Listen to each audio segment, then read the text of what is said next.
Mulai ngawin guysku.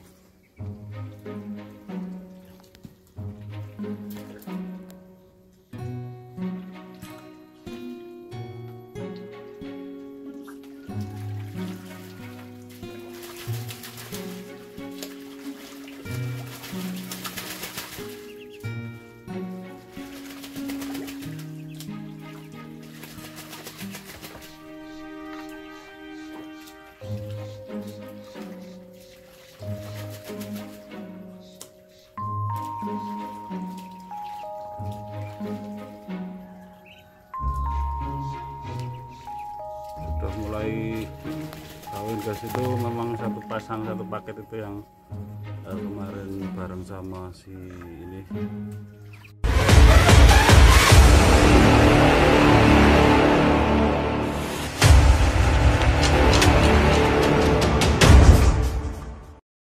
Halo, assalamualaikum warahmatullahi wabarakatuh. Ketemu lagi dengan Tom Swe. Dan maaf, satu hari kemarin saya tidak upload video karena ada perayaan kurban ya, Idul Adha.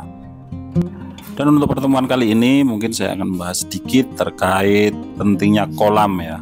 Ternyata tidak hanya untuk mandi dan juga minum. Beberapa pengamatan yang sudah saya lakukan, proses pemijahan atau perkawinan entok ini ternyata juga banyak dilakukan dan lebih dominan di air. Itu kenapa kemudian kolam itu menjadi sangat penting dan krusial dari sebuah kandang, karena ini juga akan menentukan produktivitas entok gitu ya. Jadi kelebihan utama juga ketika perkawinan itu terjadi di kolam, itu bulu-bulu entoknya itu tidak akan rusak, tidak seperti ketika perkawinan terjadi di tanah gitu ya. Bulu akan tetap bersih dan tidak ada yang rusak gitu ya, patah atau apa gitu. Yang jelas ini menjadi media pemijahan atau media perkawinan yang baik untuk entok, dan mungkin sangat disarankan untuk pembuatan kolam ini di sebuah kandang gitu ya. Dan tentu saja penempatan kolam ini juga sangat menentukan. Intinya kolam ini dibuat di kandang umbaran ya, kandang terbuka dengan tujuan agar tidak becek, dan tentu saja diberikan saluran khusus untuk pembuangan air ini supaya lantai kandang ini tetap kering, dan itu akan menentukan kebersihan kandang, sanitasi kandang, sehingga entok itu tidak mencari makan di kubangan-kubangan tanah atau saluran irigasi atau drainase yang dibuat di kandang. Itu juga sebetulnya lebih baik ditutup gitu ya, supaya entok-entok ini juga steril dari bakteri atau virus dan lain-lainnya. Karena memang kebiasaan entok itu sebetulnya lebih suka mencari makan kalau di alam liar, dia memang mencari makannya dari cacing, kemudian serangga dan lain-lainnya untuk pasokan proteinnya. Tapi karena di kandang dan tentu saja sudah dicukupi kebutuhan makannya, khususnya untuk protein yang memacu produktivitas telur dan juga pertumbuhannya, maka alangkah lebih baiknya kandang itu dijaga sedemikian rupa bersih, dan itu tentu saja berkaitan dengan air.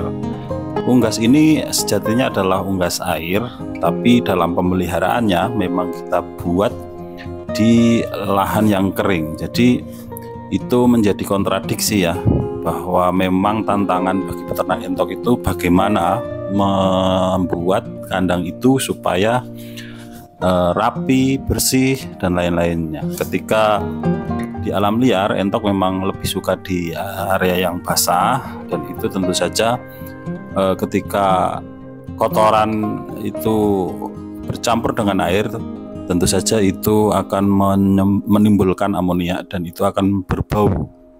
Tidak hanya kotoran ya, makanan juga kadang beberapa kali entok itu membawa makanan dari tempat wadah yang disediakan itu dibawa ke air tempat minum itu untuk dicampur gitu ya sebelum kemudian ditelan. Itu juga akan meninggalkan sisa-sisa makanan di tempat makan biasanya kalau kita bisa mengamati, termasuk juga di kolam. Nah, kuncinya kolam ini akan tetap dijaga bersih dengan proses pengurasan minimal 2 hari dalam seminggu, atau kita lihat posisi atau kondisi airnya. Karena kualitas air atau air yang tidak pernah diganti itu juga akan menjadi media utama penularan virus atau penyakit bagi entok. Jadi entok itu sudah dipagar, tidak berkontak dengan unggas di luar yang berpotensi membawa virus. Itu tidak serta-merta kemudian entok kita akan aman dari serangan penyakit atau aradan gitu ya. Ketika sanitasi kemudian kolam tidak pernah diganti, dikuras, kemudian air minum juga tidak pernah diganti, itu juga akan berpotensi membuat entok itu terjangkit penyakit. Karena entok itu adalah unggas komunal ya, jadi dia akan berkelompok, kemudian untuk minum, makan itu sering bareng-bareng. Nah, ketika satu entok saja yang terkena virus, maka secara otomatis semuanya akan terkena. Itu kenapa kemudian aradan atau kematian secara masif dan sporadis di sebuah kandang itu sering terjadi. Oke, mungkin itu ya. Jadi intinya kolam itu juga sangat penting, tidak hanya untuk minum dan mandi, tetapi menjadi media untuk pemijahan atau perkawinan. Itu saja yang mungkin kami sampaikan dalam video kali ini, karena memang belum sempat untuk sambang kandang dan lain-lainnya. Kita akan fokus di kandang dulu. Semoga ini bermanfaat. Jangan lupa subscribe, like, comment, share, tekan tombol lonceng supaya dapat update video terbaru dari kami. Salam seduluran Selawase, salim dari Tom Sui. Wassalamualaikum warahmatullahi wabarakatuh.